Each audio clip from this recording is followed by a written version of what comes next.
पिछले लेक्चर में हमने बात की थी गोहिल वंश के इतिहास के बारे में, जिसमें हमने लास्ट लेक्चर में डिस्कशन किया था बांसवाड़ा, डूंगरपुर, प्रतापगढ़ और शाहपुरा के इतिहास के बारे में। और इससे पहले हमने जो भी मेवाड़ राजवंश के महत्वपूर्ण राजा हुए थे उनकी राजनीतिक और सांस्कृतिक उपलब्धियों के बारे में हमने चर्चा की थी एग्जाम पॉइंट ऑफ व्यू से। आज हम पढ़ेंगे हिस्ट्री ऑफ मारवाड़, यानी जो भी मारवाड़ का इतिहास है उसके बारे में हम डिस्कशन करेंगे। तो सबसे पहले मारवाड़ का इतिहास प्रारंभ करने से पहले कि भाई मारवाड़ के अंदर कौन कौन से क्षेत्र आते हैं ये तो हमें पता होना चाहिए, क्योंकि एग्जाम में ये भी क्वेश्चन पूछा हुआ है कि भाई जब भी ये मेडाइवल हिस्ट्री ऑफ मारवाड़ की बात कर रहे हैं तो उस समय मारवाड़ के अंदर कौन कौन से क्षेत्र सम्मिलित थे। तो मारवाड़ के अंदर जो सम्मिलित क्षेत्र है उनमें था जोधपुर था, नागौर। जोधपुर आज भी मारवाड़ का हिस्सा है, नागौर भी आज भी वो उसका मारवाड़ का हिस्सा है, बाड़मेर भी है, पाली भी है, जालोर है। तो ये जो पांचों जिले हैं जोधपुर, नागौर, बाड़मेर, पाली, जालोर, ये किस में आते थे? हमारे मारवाड़ में। लोग अक्सर इनमें कंफ्यूज हो जाते हैं कि भाई जैसलमेर भी मारवाड़ का हिस्सा हो, तो ऐसा नहीं है कि जैसलमेर में उस समय जो भाटियों की रियासत थी। बीकानेर भी मारवाड़ का हिस्सा नहीं था। बीकानेर के अंदर जो राजा बीका है उन्होंने बीकानेर की स्थापना की थी। और सिरोही के अंदर जो है देवड़ाव की रियासत थी। ये रियासतें जो मारवाड़ के अंदर नहीं आती थी, तो एग्जाम में क्वेश्चन यहाँ से पूछ लिया जाता है कि भाई मारवाड़ में कौन कौन से क्षेत्र आते हैं, उनमें बीच में जैसलमेर, बीकानेर, सिरोही जो ये नाम डाल दिए जाते हैं कंफ्यूज करने के लिए। तो ये हमने देख लिया भाई मारवाड़ में क्षेत्र कौन से आते हैं। अब हम बात करते हैं कि भाई जो राठौड़ों की उत्पत्ति है वो कैसे हुई। तो इसके बारे में जो इतिहासकार हैं वो उनकी दो थ्योरीज हैं। कुछ इतिहासकार मानते हैं कि जो राजस्थान के राठौड़ है वो कन्नौज के जो गेडवाल वंश से संबंध रखते हैं अपना। और कुछ इतिहासकार मानते हैं कि ये दक्षिण भारत के जो राष्ट्रकूट राजवंश है उससे अपना संबंध रखते हैं। दोनों के अपने अपने इतिहासकारों के जो दोनों के बारे में अपने अपने तर्क है। तो एग्जाम में अगर आएगा तो दोनों का नाम ही पूछा जाएगा, कोई एक नहीं पूछा जाएगा। अब अगर बात करें कि हम मुख्य राजाओं के मारवाड़ के मुख्य राजाओं के बारे में, तो सबसे पहला जो हमारा मुख्य राजा है वो है राव सिंहा। तो राव सिंहा की अगर बात करें कि भाई राव सिंहा क्या थे, राजस्थान में थे राठौड़ों के आदि पुरुष, यानी राजस्थान में राठौड़ डायनेस्टी के जो मूल पुरुष है या संस्थापक है वो कौन थे? राव सिंहा थे। इन्होंने क्या था कि भाई उस समय जो पाली सेक्टर था, पाली सेक्टर के अंदर किसी कौन रहते थे? पालीवाल ब्राह्मण। तो पाली का नाम ही किसकी वजह से पाली पड़ा था? पालीवाल ब्राह्मण जहाँ पर रहते थे उस सेक्टर का नाम था पाली। तो पालीवाल ब्राह्मण क्या जब व्यापार करने जाते थे तो उनसे क्या होती थी? लूटपाट होती थी।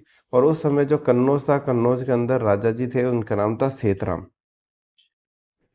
इस सेतराम राजा के क्या 100 पुत्र थे, और उस 100 पुत्रों में से जो 51वां पुत्र था वो था राव सिंह। और इस 51वें पुत्र को क्या करा? जल्लादों ने शेर की गुफा के अंदर जो है छोड़ दिया। और फिर जो इसे शेरनी ने इसे पाला। ऐसी कहावत है इसके बारे में कि भाई जो राव सिंह है इसको जल्लादों ने शेरनी की शेर की गुफा में छोड़ दिया, और बाद में जो इसका जो लालन पालन है वो शेरनी ने इससे पाला। और एक बार पालीवाल ब्राह्मण जो है कि जंगल से गुजर रहे थे, तो जंगल से गुजरते हुए उन्होंने जंगल में से शेर से लड़ते देखा। इन्होंने जाके राजा को ये बात बताई। तो राजा सेतराम ने जो सेना भेजकर इसे बुलाया और उसे फिर जो है इंसान बनाया। जब इसे राजा सिंह को लगा कि भाई मेरा जो उद्धार है वो पालीवाल ब्राह्मणों की वजह से हुआ, तो ये इनकी समस्या का समाधान करने के लिए जो ब्राह्मणों के साथ में आया, और इसने क्या करा? उन लुटेरों को भगाया, जिनकी वजह से पालीवाल जो है ब्राह्मण व्यापार करने में असुरक्षित महसूस करते थे। उन लुटेरों को इसने भगाया और अपना इसने जो है शासन स्थापित किया। इसने सबसे पहले अपनी राजधानी जो बनाई थी वो बनाई थी खेड़, जो कि है बाड़मेर के अंदर। उस खेड़ बाड़मेर को इसने राजधानी बनाया। एग्जाम में क्वेश्चन पूछा हुआ है। और इसकी जो छतरी है वो किसके अंदर है? बीठू पाली के अंदर। ये भी एग्जाम में क्वेश्चन पूछा हुआ है। ये राजा इसलिए इंपॉर्टेंट है क्योंकि ये आदि पुरुष है, इसलिए इसकी छतरी और इसने किस को कैपिटल बनाया, ये दोनों एग्जाम में क्वेश्चन पूछा हुआ है। ये भी क्वेश्चन हम नेक्स्ट जो पढ़ रहे हैं ये भी पूछा हुआ है कि जो रुडयार्ड किपलिंग है ये एक अंग्रेज था। इसने लिखी थी द जंगल बुक, जो कि आपने मोगली के रूप में देखी होगी। तो उसकी जो प्रेरणा है वो उसको किससे मिली? राव सिंह से ही मिली। तो ये भी एग्जाम के अंदर क्वेश्चन पूछा हुआ है। रुडयार्ड किपलिंग की जो बुक है द जंगल बुक, उसको जो प्रेरणा कहाँ से मिली? तो वो जो मारवाड़ के राजा राव सिंह से मिली। राव सिंह के बाद में जो मुख्य राजा हुआ था मारवाड़ का वो हुआ था राव दुहड़। तो राव दुहड़ से भी बहुत बार क्वेश्चन पूछा हुआ है। क्यों पूछा हुआ है? क्योंकि इन्होंने क्या करा था कि भाई जो कर्नाटक से इनकी जो कुल देवी है नागणेची माता, उसकी मूर्ति लेके आए। तो एग्जाम में क्वेश्चन पूछा है कि भाई एक इनकी कुल देवी कौन है, तो वो है नागणेची माता। उसकी मूर्ति कौन लेके आया? राव दुहड़ लेके आया। कहाँ से लेके आया? कर्नाटक से लेके आया। और इसका जो मंदिर कहाँ बनाया? वो बनाया नगाना गांव के अंदर। तो यहाँ से 4-5 क्वेश्चन हो जाते हैं कि भाई कुल देवी का नाम, कुल देवी कहाँ से लाया, कौन लाया, और वर्तमान के अंदर इसका मंदिर कहाँ पे है? नागाना गांव है बाड़मेर के अंदर, वहां पर इसका जो मंदिर का निर्माण करवाया। राव धोड़ के एक छोटे भाई थे धांधल, और धांधल के पुत्र थे श्री पाबूजी। और पाबूजी जो क्या है लोक देवता बन गए, गौ रक्षक देवता भी माने जाते हैं इन गायों को लड़ते हुए जो वीर गति को प्राप्त हुए थे। जब हम आर्ट एंड कल्चर पढ़ेंगे तब वहाँ पर हम इसके बारे में डिटेल में पढ़ेंगे कि भाई पाबूजी कैसे इनकी डेथ हुई और इनका बदला कौन लेता है, ये सारे हम डिटेल में वहाँ पे देखेंगे। जब राव दुहड़ था, राव दुहड़ के बाद में नेक्स्ट राजा बना था राव मल्लीनाथ। राव मल्लीनाथ भी राजस्थान के अंदर जो है लोक देवता के रूप में पूजे जाते हैं, इसलिए लोक देवता में भी इनका नाम आता है।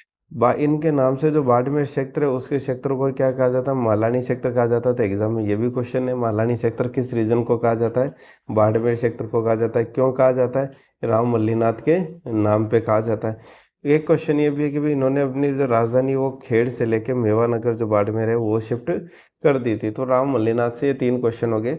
एक, राजधानी खेड़ से मेवानगर शिफ्ट करना। दूसरे, ये खुद लोक देवता है, इनकी पत्नी लोक देवी भी है। और बाड़मेर क्षेत्र को जो इनके नाम से है वो मालानी कहा जाता है। राव मल्लीनाथ का एक पुत्र था, उसका नाम था जगमाल। एक गांव था बाड़मेर का सीडली गांव, और उसकी लड़कियां क्या पानी भरने गई थी, और पानी भरते समय जो गुजरात का एक राजा का सेनापति था वो इनको उठा के ले गया। और उठाकर इन्होंने अहमदाबाद के किले के अंदर जो राजकुमारी थी गिंदोली, उसकी क्या बना दी इसने, दासियां बना दी थी इनको। तो जो जगमाल है वो घोड़े के व्यापारी का वेश धारण करके गया, और गिंदोली के साथ में जो भी अन्य लड़कियों को ले गया था उनको उठाकर वापस, मतलब घोड़े पे बिठाकर वापस ले आता है। और जिस दिन गिंदोली को लेकर आए उस दिन त्योहार था गणगौर। तो इसलिए आज भी जो है गणगौर के ऊपर जो गिंदोली के गीत गाए जाते हैं, एग्जाम में आर्ट एंड कल्चर में क्वेश्चन सेक्शन में पूछा हुआ है कि गिंदोली के गीत जो है किस त्योहार के ऊपर गाए जाते हैं। तो वो किस पे गाए जाते हैं, गणगौर के ऊपर गाए जाते हैं। इसके बाद में मुख्य राजा हुआ था राव चुंडा। तो राव चुंडा जो था वो था बीरमदेव का पुत्र था, और बीरमदेव थे मल्लीनाथ जी के भाई थे। यानी जो मल्लीनाथ जी थे राजा जी, उन्होंने अपने पुत्र जो था जगमाल उसको राजा नहीं बनाया, बल्कि जो उनका भाई था बीरमदेव, और बीरमदेव के पुत्र राव चुंडा को जो है राजा बनाया था। तो राव चुंडा के समय जब ये इन्होंने बाड़मेर में अपना शासन कर रहे थे, उस समय जोधपुर के अंदर जो प्रतिहार राजवंश था, प्रतिहार राजवंश की इंडा शाखा का शासन था। तो एक तो जोधपुर में किस शाखा का, प्रतिहार का, इंडा शाखा का शासन था। और इंडा प्रतिहार ने अपनी राजकुमारी थी उसकी शादी किससे कर दी, चुंडा से कर दी, और दहेज के अंदर इनको दे दिया मंडोर। तो चुंडा ने फिर अपनी जो राजधानी है वो शिफ्ट कहाँ कर दी, मेवानगर से कर दी, मंडोर शिफ्ट कर दी। तो यानी यहाँ से इस राव चुंडा के पॉइंट जो याद रखने वाली चीज़ें हैं, एक कि भाई इसको किससे मंडोर दहेज में किसने दिया, इंडा शाखा जी के जो शासन था प्रतिहार राजवंश का, उससे उन्होंने शादी की थी उसकी राजकुमारी से, उसके दहेज में उसको क्या मिला था, मंडोर मिला। दूसरा क्वेश्चन, इन्होंने अपनी कैपिटल कहाँ शिफ्ट करी, तो मेवानगर से मंडोर कर दी। अब जो राव चुंडा था इसके एक तो पुत्री थी, उसका नाम तो था हंसाबाई, पुत्री का नाम तो था हंसाबाई, और पुत्र जो था उसका नाम था रणमल। पुत्र का क्या नाम था, रणमल था। तो पुत्री का नाम था हंसाबाई, और इस हंसाबाई का विवाह कर दिया था राणा लाखा के साथ में। तो राणा लाखा था उस समय मेवाड़ का शासक, और राणा लाखा के भी एक पहले से ही पुत्र था, चुंडा नाम से था। तो यहाँ पे जो चुंडा ने प्रतिज्ञा की थी कि भाई जो भी राणा लाखा और हंसाबाई से जो पुत्र होगा वही अगला मेवाड़ का शासक बनेगा। और मेवाड़ का अगला शासक इन दोनों से पुत्र हुआ था मोकल, जो हमने पढ़ चुके हैं, और मोकल जो है अगला राजा बनता है, और ये चुंडा जो है भीष्म पितामह बन जाता है। अब बात करते हैं हम राव जोधा। राव जोधा था वो इस रणमल का पुत्र था, रणमल का पुत्र था राव जोधा। तो हुआ क्या कि भाई जब ये मोकल मोकल के मरने के बाद में राजा बना था, मोकल मोकल के बाद मरने के बाद में राजा बना था कुंभा। कौन बना था, कुंभा। लेकिन उस समय जो रणमल है इसका प्रभाव मेवाड़ के अंदर बहुत ज़्यादा बढ़ गया था। तो इस मेवाड़ का बहुत ज़्यादा बढ़ गया, तो इसने क्या करा, राव चुंडा का भाई था उसको ही मरवा दिया इन्होंने। तो चुंडा ने फिर भारमली भारमली को कह के जो रणमल को मरवा दिया। लगा जोधा को कि भाई ये लोग मेरे को भी मार देंगे, तो जोधा जो है उस समय मेवाड़ में था, वो वहाँ से भाग जाता है। और भाग जाता है तो फिर कुंभा के साथ में इसकी जो संधि और जो मंडोर है उसके ऊपर जो कब्जा कर लेता है ये राव चुंडा कर लेता है। फिर कुंभा के बीच में, जो कुंभा और जोधा के बीच में होती है आवल बावल की संधि होती है, जिसके अंदर कुंभा के साथ में और जोधा को जो है वापस मंडोर मिल जाता है। तो एग्जाम में ये क्वेश्चन बहुत बार पूछा हुआ है कि भाई जोधा को एक तो मंडोर किस वजह से वापस मिला, किस संधि के तहत वापस मिला, तो वो मिला आवल बावल की संधि। आवल बावल यानी आवल का मतलब जहाँ तक आंवले दिखाई दे वो तो है जो मेवाड़ का हिस्सा, जहाँ से बबूल प्रारंभ हो जाए वो है जोधा का हिस्सा यानी मारवाड़ प्रारंभ हो जाए। और ये जो जगह आ जाती है लगभग वो आ जाती है सोजत, जो कि पाली के अंदर है। यानी सोजत से जो इधर का हिस्सा है वो मेवाड़ का हो गया, सोजत से जो उधर का हिस्सा है वो मारवाड़ का हो गया। राव जोधा इसलिए इम्पोर्टेंट है कि भी राव जोधा ने जो जोधपुर की स्थापना की थी, जोधपुर की स्थापना 1459 में की थी। तो एग्जाम में क्वेश्चन पूछा हुआ है कि भाई जोधपुर की स्थापना किसने की, राव जोधा ने। कब की, 1459 में। राव जोधा का जो जन्म है वो काहुनी गांव के अंदर हुआ था। और राव जोधा ने जो है मेहरानगढ़ का जो किला बनवाया था। अब मेहरानगढ़ का भी पहले उसको नाम था मिहिरानगढ़, लेकिन धीरे धीरे बोलते बोलते हमने क्या कर दिया उसका नाम मेहरानगढ़। और जिसमें मिहिर का मतलब होता है वो होता है सूर्य। तो राव जोधा के जो पिता थे रणमल, ये भी हमने देख लिया था। रणमल ने क्या है कि धर्मबेन बनाया था, वो बनाया था करणी माता को। तो रणमल के करणी माता को क्या करा था, धर्मबेन बनाए हुए रखा था। तो जो मेहरानगढ़ का जो किला है उसकी नींव किसने रखी थी, करणी माता ने। एग्जाम में बहुत बार क्वेश्चन पूछा हुआ है कि मेहरानगढ़ की जो नींव है वो किसने रखी, वो रखी थी करणी माता ने। और मेहरानगढ़ जो है किस आकृति के अंदर बना हुआ है, मयूर आकृति के अंदर बना हुआ है, इसलिए इसको जो मयूर ध्वजगढ़ भी कहा जाता है। ये भी एग्जाम के अंदर क्वेश्चन पूछा हुआ है कि भाई जैसे कौन सा किला किस शेप में बना हुआ है। ये अलग अलग किले अलग अलग शेप में, जब किलों के बारे में पढ़ेंगे हम वहाँ पर इस बारे में और डिस्कशन करेंगे, कौन मछली की शेप में बना हुआ है, कौन छाजले की शेप में बना हुआ है ना। तो जो ये हमारा मेहरानगढ़ है वो मयूर ध्वजगढ़ भी कहा जाता है, क्योंकि ये मोर की जो मयूर आकृति के अंदर जो है बना हुआ है। राव जोधा का पुत्र था बीका, जिसने 1465 के अंदर क्या करी थी, बीकानेर की स्थापना की थी। और कालांतर के अंदर जो करणी माता जिनका देशनोक के अंदर मंदिर है, उनको राठौड़ों की क्या कहा जाता है, इष्ट देवी। तो एक तरह से भी राठौड़ों की कुल देवी तो होगी नागनेची माता, और राठौड़ों की जो इष्ट देवी होगी वो होगी हमारे करणी माता। तो ये भी एग्जाम के अंदर क्वेश्चन पूछा हुआ इष्ट देवी के बारे में। अब तक जो हमने पढ़ा एक बार उसका रिवाइज कर लेते हैं कि भाई जो राठौड़ों की जो उत्पत्ति है वो मानी जाती है गेड़वाल से या राष्ट्रकूट से। राव शिवा सबसे पहले राजा बने थे, आदि पुरुष कहा जाता है। इन्होंने राजधानी खेड़ बनाई और बीठू गांव के अंदर ये क्या हो गए, शहीद हो गए। इनके बाद में राव दुहड़ राजा बने, जो कि कर्नाटक से नागनेची माता की मूर्ति उठा लाए, नगाना गांव के अंदर मंदिर बनवाए। फिर मल्लीनाथ जी बने, उन्होंने राजधानी खेड़ से मेवानगर शिफ्ट की। जगमाल इनका पुत्र था जिससे गिंदोली की कथा जुड़ी हुई है। और फिर राजा बना चुंडा, जिनको मंडोर मिल गया, दहेज के अंदर मिल गया, और उन्होंने उसको नई राजधानी बनाया। चुंडा की पुत्री थी हंसाबाई, जो कि राणा लाखा से शादी कर लेती है। और पुत्र था रणमल, जिसका बेटा हुआ था जोधा, जिसने कुंभा के साथ में की थी आवल बावल की संधि, मेहरानगढ़ फोर्ट बनवाया, जोधपुर बसाए। और कुंभा का जोधा का बेटा था बीका, जिसने 1465 के अंदर बीकानेर की स्थापना की थी। इसके बाद में अगर मारवाड़ का जो मुख्य राजा हुआ था वो हुआ था मालदेव, राव मालदेव। मालदेव का शासनकाल था 1531 से लेकर 1562 के शासनकाल में, समय पीरियड में इसने जो शासन किया था। इनके जो पिता का नाम था वो था राव गंगा, जो कि अफीम का सेवन करते थे। और माता का नाम था वो था पद्मा कुमारी। उनकी जो माताजी थी वो सिरोही का था जगमाल देवड़ा, उनकी क्या थी, पुत्री। तो सिरोही के जगमाल देवड़ा की जो पुत्री थी पद्मा कुमारी, उनके पुत्र थे ये राव मालदेव। जब राव मालदेव जब राजा बना था, इनके पास में केवल और केवल क्या थे, दो परगने थे। और वो कौन कौन से थे दो परगने, एक था जोधपुर और एक था सोजत। सोजत के अंदर इनका हुआ था राज तिलक हुआ था। जब राजा बना तब इनके पास में कितने परगने थे, ओनली दो। तो मालदेव क्या है, अपने पिता को जो है मार कर जो है राजा बनाता है, इसलिए इसको जो पितृहंता शासक भी कहा जाता है। इसके पिताजी जो है क्या अफीम खाया करते थे, गंगा जी। तो जब नशे के अंदर थे तो उनको इन्होंने खिड़की से धक्का दे दिया और इनको मार दिया। और उसके बाद जो है मालदेव शासक बना था। शासक बनने के बाद में जब शासक बना था तब इसके बाद दो परगने थे, सोजत और जोधपुर। इसके बाद में इसने जो है 52 युद्ध लड़े थे, और 52 युद्ध के अंदर इसने जो 58 परगनों का जो ये विजेता बना था। उनके अंदर प्रमुख है कि भाई किस किस को इसने जीता है। इसने नागौर के अंदर जो दौलत खान था उसको हराया, जालोर के अंदर सिकंदर खान को हराया, सिवाना जिसके अंदर इसने डूंगर सिंह को हराया, भादरा जोन के अंदर जो वीर सिंदल है उसको हराया, मेड़ता के वीरम देव को हराया, बीकानेर में जेत सिंह को हराया, बिलाड़ा के अंदर सीरवियों को हराया, जैसलमेर में भाटियों से जो है फलोदी छीना। ये मुख्य मुख्य राजा थे। इसके अलावा इसने 52 युद्ध जो टोटल लड़े थे उसमें 58 परगने जो है जीते हैं। अब बात करते हैं कि मेवाड़ के साथ राजा मालदेव के जो संबंध कैसे थे। जब हमने मेवाड़ पढ़ा तब हमने देखा था भी जो खानवा का युद्ध हुआ था राणा सांगन, उसके अंदर मारवाड़ से जो मालदेव ने हिस्सा लिया था, तो खानवा के युद्ध के अंदर अपनी सेना लेकर गया। और जब सांगा जी जब जो घायल हो गए तो उनको वहां से मैदान से बाहर लाने वाले कौन थे? राव मालदेव। इन्होंने जब ये खेरवा का था जेत्र सिंह की, उसकी पुत्री का विवाह जो उदय सिंह से होने से अनबन हो गई इनके बीच में। और विक्रमादित्य जब राजा बना था तो बहादुर शाह के खिलाफ इन्होंने सहायता की थी। अजमेर का था एक हाजी खान से उदय सिंह की रंग रंग महिला के कारण अनबन हो गई, तो हाजी खां का हरमाड़ा के युद्ध में मालदेव उदय सिंह के खिलाफ जो है वो लड़ा था। यानी यहाँ पे ये उदय सिंह के खिलाफ भी लड़ा है। ठीक है, यहाँ पे इन्होंने रण गाना जो घायल सांगा था यानी मेवाड़ के पक्ष में भी लड़ा है।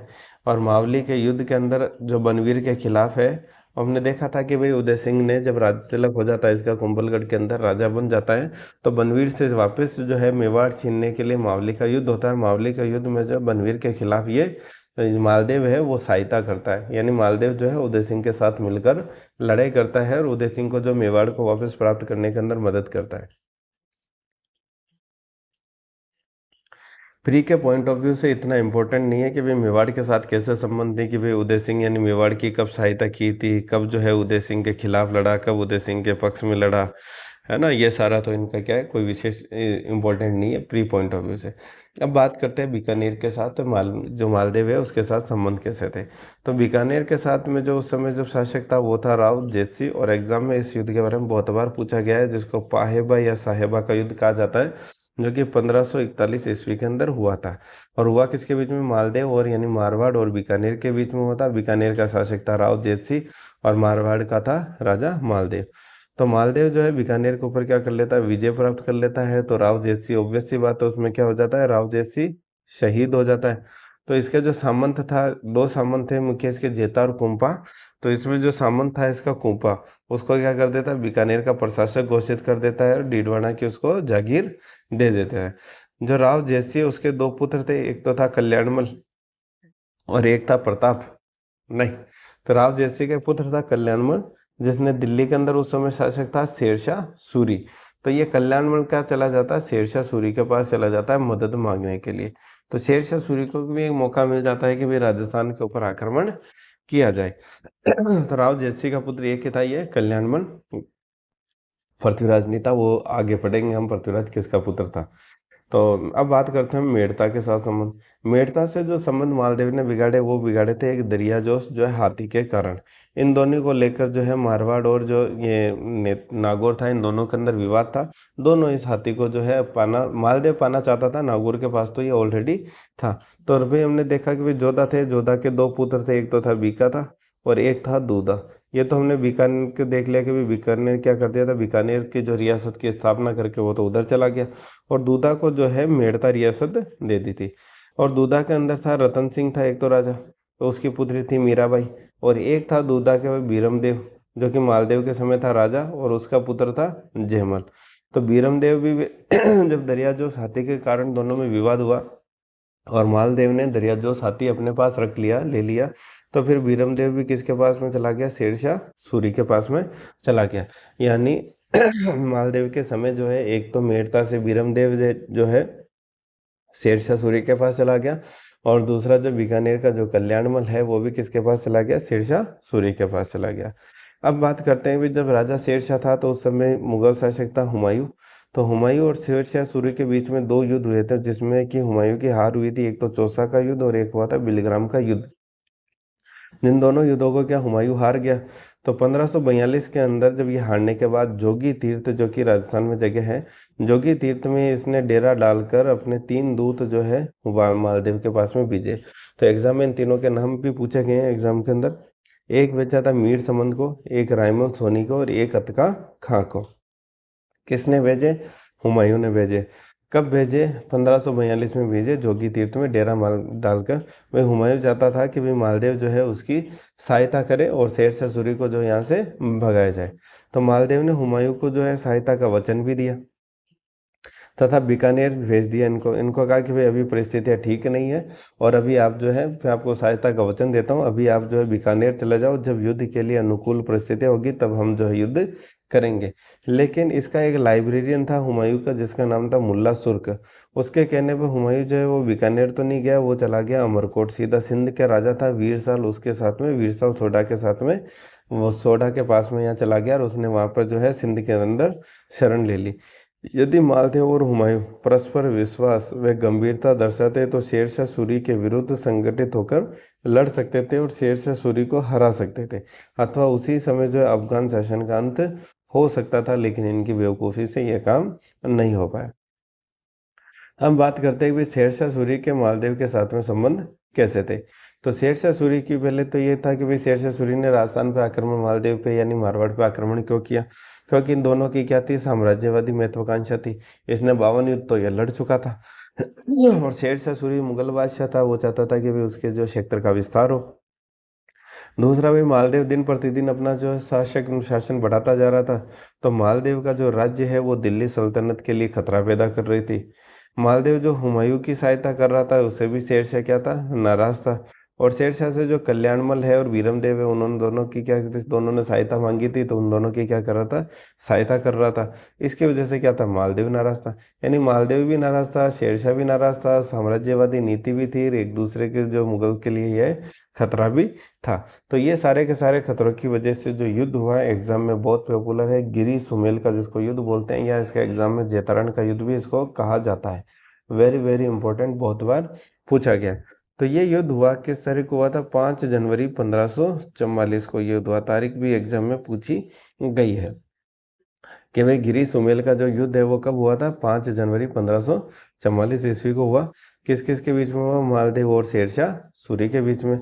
मालदेव की तरफ से जो कमांडर थे वो थे जेता एंड कूपा। एग्जाम में नाम पता होना चाहिए, बहुत बहुत इंपॉर्टेंट है, क्यों है वो हम आगे देखेंगे। और शेरशाह सूरी की तरफ से ये हमारा कल्याणमल जो कि बीकानेर से जिसने हेल्प मांगी थी, और वीरमदेव जिसने मेड़ता की तरफ से। तो ये थे जैतारण के युद्ध के कमांडर। अब हुआ क्या युद्ध के अंदर कि भाई शेरशाह सूरी ने धोखे से जो जाली फरमानों के षड्यंत्र के अंदर मालदेव के मन में एक जेता और कुंपा जो उसके कमांडर थे, उनके खिलाफ क्या पैदा कर दिया, अविश्वास पैदा कर दिया कि भाई शेरशाह सूरी ने जाली फरमान जारी करे और ये शो कर दिया कि भाई जेता और जो कुंपा है वो शेरशाह की तरफ पक्ष में मिल गए हैं। और इससे क्या हो गया कि भाई जो मालदेव उसके मन में क्या गया, अविश्वास पैदा हो गया। तो मालदेव ने क्या करा कि भाई जेता और कोपा के अतिरिक्त जितने भी इसके अन्य सामंत थे, उनको युद्ध से सेना सहित क्या बुला लिया, वापस बुला लिया कि भाई हम ये युद्ध नहीं लड़ रहे। केवल जेता और कुंपा को इन्होंने इन्फॉर्म नहीं किया। अब जेता और कुंपा के सामने परेशानी आ गई कि भाई ये हम पे जो है विश्वास कर रहे हैं, तो उन्होंने क्या करा, अपनी स्वामी भक्ति साबित करने के लिए और ये कलंक धोने के लिए उनके पास में लगभग 12,000 सैनिक थे। और ये जो शेरशाह सूरी के लगभग 80,000 की सेना थी, इनसे वो क्या करे, लड़ पड़े। लड़ेंगे, ऑब्वियस सी बात है, 12,000 लोग 80,000 से लड़ेंगे तो हारेंगे तो सही। तो शेरशाह सूरी की आरक्षित सेना थी, रिजर्व जो कमान उनकी थी, पलटन थी, वो जलाल खां जो जलवानी है, ये भी एग्जाम में क्वेश्चन पूछा हुआ है कि आरक्षित सेना जलाल खां जलवानी के नेतृत्व में पीछे से क्या कर देती है, आक्रमण कर देती है और जेता और कुंपा इसके अंदर क्या हो जाते हैं, शहीद हो जाते हैं। और यह युद्ध ये जेता और कुंपा इस तरीके से लड़ते हैं कि भाई उनकी जो 80,000 सेना है उसको भी क्या होता है, छींके हना देते हैं ये लोग। तो शेरशाह सूरी कहता है कि भाई मैं मुट्ठी भर बाजरे के लिए मैं जो हिंदुस्तान की बादशाहत खो देता है। एग्जाम में ये स्टेटमेंट पूछा हुआ है कि भाई शेरशाह ने ये किस युद्ध के रिगार्डिंग ये बात कही है कि भाई मुट्ठी भर बाजरे के लिए मैं हिंदुस्तान की बादशाहत खो देता। अब बात करते हैं कि भाई मालदेव ने जो है इस युद्ध में क्या क्या गलतियां करी। तो माल ये इसके बाद में जब ये युद्ध हार गए तो फिर शेरशाह सूरी क्या कर लेता है, जोधपुर के ऊपर कब्जा कर लेता है। तो मालदेव की गलतियां ये थी कि एक तो इसकी कठोर दमन नीति थी और तानाशाही प्रवृत्ति के मामले में जो सामंत थे इसके और जागीरदारों को ये एकता के सूत्र में बांधने के बजाय इसने क्या करा, नाराज किया। जैसे भाई घोड़े हाथी के चक्कर में नागौर को नाराज करना कौन सी बड़ी विशेष बात थी, है ना। इससे जो है सामंतों का जो है पूर्ण विश्वास जो है ये प्राप्त नहीं कर सका। और दूसरा कि भाई कल्याणमल और वीरमदेव को शेरशाह सूरी के पास जाने ही नहीं देना चाहिए थे, उनके प्रॉब्लम का जो समस्या का समाधान यहीं कर देना चाहिए था। और जेता और कोपा के ऊपर अविश्वास करना इसकी जो सबसे बड़ी गलती थी। यानी एक तो सामंतों का पूर्ण विश्वास हासिल नहीं था इसे, कल्याणमल और वीरमदेव को शेरशाह के पास जाने दिया, और जेता और कुपा के जो पे इसने क्या करा, यह विश्वास किया। यह युद्ध हुआ था 1544 के अंदर, और 1545 के अंदर जो है शेरशाह मर जाता है। यह जब मिडाइवल हिस्ट्री ऑफ इंडिया पढ़ेंगे कि भाई जो बारूदों के विस्फोट की वजह से जो शेरशाह है वो मर जाता है। तो मालदेव जो है इस युद्ध के बाद में जब शेरशाह सूरी जोधपुर पे कब्जा कर लेता है, तो मालदेव कहाँ चला जाता है, सिवाना। और सिवाना को कहा जाता है, राठौड़ों की शरण स्थली। ये भी एग्जाम के अंदर क्वेश्चन पूछा हुआ, राठौड़ों की शरण स्थली किसे कहा जाता है, तो वो किसे कहा जाता है, सिवाना को कहा जाता है। शेरशाह सूरी खवासका को जो है जोधपुर के अंदर छोड़ देता है और खुद कहाँ चला जाता है, दिल्ली चला जाता है। सिर्फ शेरशाह सूरी जब 1545 के अंदर मर जाता है, तो फिर 1546 के अंदर मालदेव जो है जोधपुर पर वापस आक्रमण करता है और खवास को क्या कर देता है, भगा देता है, और वापस जोधपुर पर अपना शासन प्रारंभ कर देता है और आसपास के क्षेत्रों को वापस जीत लेता है। शेरशाह जब जाता है तब वो है मेवाड़ होकर जाता है, और उदय सिंह के साथ में क्या करता है, वो संधि करके जाता है। अब बात करते हैं भाई मालदेव ने क्या क्या निर्माण कार्य किए। तो मालदेव ने जो किलों का निर्माण किया, जैसे रिया के अंदर, मेड़ता के अंदर, आज दोनों नागौर में है, सोजत में किले का निर्माण करवाया, पोखरण के अंदर जो कि जैसलमेर है वहां पर इसने किलों का निर्माण करवाया। एग्जाम में किले पूछे हुए हैं।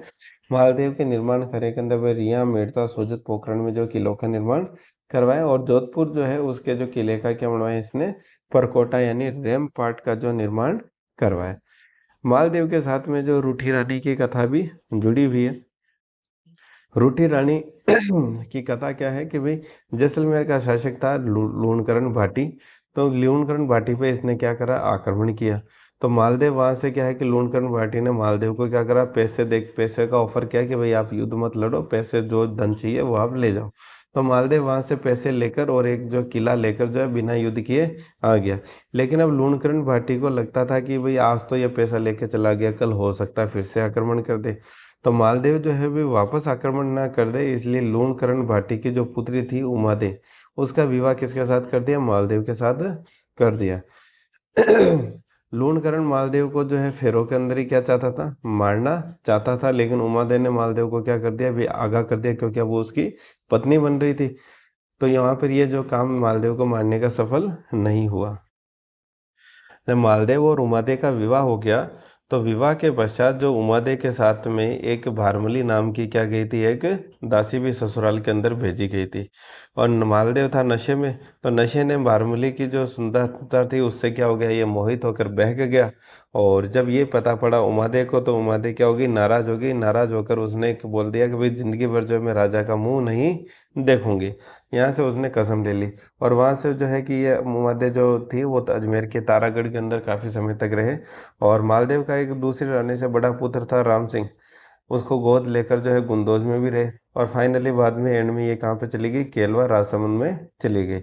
मालदेव की जब मृत्यु हुई, तो मृत्यु के पश्चात फिर ये उनकी पगड़ी के साथ में क्या हो गई, सती हो जाती है। तो ये था कि हमारे लूणकरण भाटी यानी जो उनकी पुत्री उमादे यानी रूठी रानी की कहानी, कि भाई भारमली की वजह से रूठी रानी जो है जिंदगी भर मालदेव का मुंह नहीं देखती है, और अंत में उनके साथ में सती हो जाती है। जब उमादे जोधपुर के आसपास, क्योंकि बीच में इसने खवास खान ने जो यानी शेर शाह सूरी ने जब जोधपुर पे कब्जा कर लिया था, तो उमादे उस समय जो जोधपुर के आसपास किसी गांव के अंदर रह रही थी। तो क्योंकि तारागढ़ जो है शेर शाह द्वारा खाली करवा दिया गया था, तो मालदेव ने जो है ईसर दास को उसके पास में भेजा कि भाई जो समझा बुझा के उसको लाओ। तो मालदेव का था दरबारी कवि था ईसरदास जी। उसके कहने पर उमादे एक बार वापस आने को जो है तैयार भी हो गई थी कि भाई वापस आने को, लेकिन उन्हीं का ही दरबार का एक मालदेव का दरबार का कवि था, कवि आशानंद जी। उसकी वजह से वो क्या है, वापस चली जाती है। क्योंकि उसके अनुसार उसने कहा था कि भाई पति मिले तो सम्मान ना मिले, और सम्मान मिले तो पति ना मिले। तो ये बात सुन के जो है ये उमादे थी वो वापस चली गई। अब भारमली भी जब है उसके बाद में क्या चली गई थी, जैसलमेर चली गई। और वहां पर एक था कि भाई बागा कोटड़िया, जो कि चोर डाकू था, उसे अपने साथ में क्या है, कोटड़ा ले जाता है, और दोनों एक दूसरे से क्या हो जाता है, प्रेम हो जाता है। आशानंद जी जो है भारमली को फिर लेने गया वापस। तो बागा भारमली आशानंद जी का जो है क्या करते, बहुत ख्याल रखते थे। और कालांतर में फिर भारमली बागा के साथ में क्या हो जाती है, सती हो जाती है बागा के डेथ के बाद में। तो आशानंद जी जो है उसके अंदर गम में क्या हो जाते हैं, पागल हो जाते हैं, क्योंकि बागा आशानंद जी क्या है, बहुत घनिष्ठ मित्र बन गए थे। ये इनमें से एग्जाम में क्वेश्चन एक भी नहीं पूछा जाता, ना लूणकरण, ये लूणकरण भाटी क्या, ना उमा देवी क्यों रूठी, कोई मैटर नहीं। आशानंद जी क्यों पागल हुए, कोई मैटर नहीं, सिर्फ आपको नाम पता होना चाहिए भी भारमली की वजह से ये सब कुछ हुआ है, और ये दोनों उसके दरबारी विद्वान थे, आशानंद जी और ईसरदास जी। अब इसकी अगर बात करें दरबारी विद्वान की, तो आशानंद जी के द्वारा आशानंद जी ने लिखा था उमादेव भटियाणीरा कवित, एक लिखा बागा भारमलीरा दुआ, एक लगा गोगाजिरी पेड़ी। जो आशानंद जी थे, आशानंद जी ने पाहेबा का जो युद्ध हुआ था उसके अंदर भी इन्होंने पार्टिसिपेट किया था। और इनकी रचना एक बार वापस देख लेते हैं। उमादे भटियाणीरा कवित, बागा भारमलीरा दोहा, गोगाजिरी पेड़ी। इसके बारे में जो ये फर्स्ट और सेकंड है, इनके बारे में एग्जाम में बहुत बार क्वेश्चन पूछा जा चुका है। अगर बात करें हम इनके दूसरे जो कि दरबारी विद्वान थे ईसरदास जी, ईसरदास जी को जो है लोक देवता के रूप में पूजन किया जाता है इनका, इसलिए एग्जाम में क्वेश्चन बनता है इनका। हाला जालारी कुंडलिया जो कि वीर सत्सई जिसके अंदर जो है 702 हैं, ये भी एग्जाम में क्वेश्चन पूछा है। हाला जालारी कुंडलिया के रचनाकार कौन है? देवी यान, ये भी एग्जाम में पूछा हुआ है। हरि रस, ये भी एग्जाम के अंदर क्वेश्चन पूछा हुआ है। तो ये इनकी बुक है कि भाई हाला जालारी कुंडलिया, देवी यान और हरि रस, और लोक देवता के रूप में जो ईसरदास जी का पूजन किया जाता है। इनको जो उपाधि मिली थी मालदेव को जो एक हिंदू बादशाह का जो उपाधि मिली हुई है, और एक इसको जो है हसमत वाला जो है राजा कहा जाता है, यानी मीन्स वैभवशाही राजा। ये एग्जाम में बहुत बार क्वेश्चन पूछी हुई है हसमत वाला राजा के बारे में। अब अगर एक बार मालदेव का हम वापस से रिवाइज करें कि भाई मालदेव क्या चीज़ था, तो मालदेव का जो पिताजी थे तो वो थे गंगा जी, और ये था पितृहंता, और राजा जी को धक्का दे दिया। ये जब राजा बना तब इसके पास में एक परगना था जोधपुर, एक था सोजत। 52 इन्होंने जो युद्ध लड़े, और 52 युद्ध के अंदर इन्होंने 18 परगने जीते। इसका जो राज तिलक हुआ था वो हुआ था सोजत के अंदर, और इनकी माता जी का नाम था पद्मा कुमारी, जो कि सिरोही के जगमाल देवड़ा की सुपुत्री थी। इनके मेवाड़ के साथ अगर संबंध करें तो सांगा के युद्ध में सांगा का साथ दिया था इन्होंने, खानवा के युद्ध में, मावली के युद्ध में इन्होंने उदय सिंह का साथ दिया था, बहादुर शाह जफर के खिलाफ लड़े थे, हरमाड़ा के युद्ध में ये उदय सिंह के खिलाफ लड़े थे, खरवा राजकुमारी से इन्होंने विवाह किया था, जिससे कि मालदेव भी विवाह करना चाहता था। बीकानेर की बात करें तो बीकानेर का जो राव जैसी उसको हराया, कल्याणमल उनका पुत्र था वो शेरशाह के पास चला गया, और इसका जो बीकानेर का नया प्रशासक है वो कुंपा को बना दिया। इसी तरह मेड़ता के अंदर शासक था बीरमदेव, दरिया जोश हाथी के चक्कर में उसके साथ विवाद हुआ, और बीरमदेव भी कहाँ चला गया? शेरशाह के पास। हुमायूं के साथ में जो है कि भाई जोगी तीर्थ में हुमायूं ने कहा जोगी तीर्थ में डेरा डाल कर ये थे। हुमायूं को इन्होंने कहा था कि भाई आप बीकानेर चलाओगे, जब चले जाओ इन, और जब उचित परिस्थिति होगी तब हम युद्ध लड़ेंगे। लेकिन जो लाइब्रेरियन था मुल्ला सुर्ग, उसके कहने पर ये कहाँ चले गए? अमरकोट चले गए, क्योंकि मालदेव पे इन्होंने विश्वास नहीं किया था। मालदेव वर्सेस शेरशाह की बात करें तो जो गिरी सिमेल का युद्ध हुआ था, शेरशाह ने उसके अंदर जो है फूट डाल दी, और जेता कोपा वर्सेस शेरशाह जो युद्ध लड़ा, और जलाल खान जनवाली के जो शेरशाह की तरफ से कमांडर था, युद्ध जीतने के बाद में जोधपुर का प्रशासक हवास खां को बना दिया। और फिर 1545 के अंदर जब शेरशाह की डेथ हो गई, तो 1546 में शेर मालदेव ने वापस जोधपुर पर जो शासन करने लग गया, और आसपास के जो एरिया को जीत लिया। फिर बाद में मालदेव ने रिया में, मेड़ता में, सोजत में, पोखरण में जो है क्या बनाए? किलों का निर्माण करवाए, और जोधपुर का जो क्या बनाया? परकोटा बनाए। इसके दरबारी विद्वान थे, एक तो ईसरदास जी, दूसरे थे आशानंद जी। इनकी जो उपाधि अपने देख ली हुई, हशमत वाला राजा, हिंदू बादशाह, और इनकी एक रानी थी उमादे, जो कि, और भारमली की कथा भी हमने देख ली। तो ये था हमारा मारवाड़ का मुख्य राजा है चंद्रसेन। नेक्स्ट राजा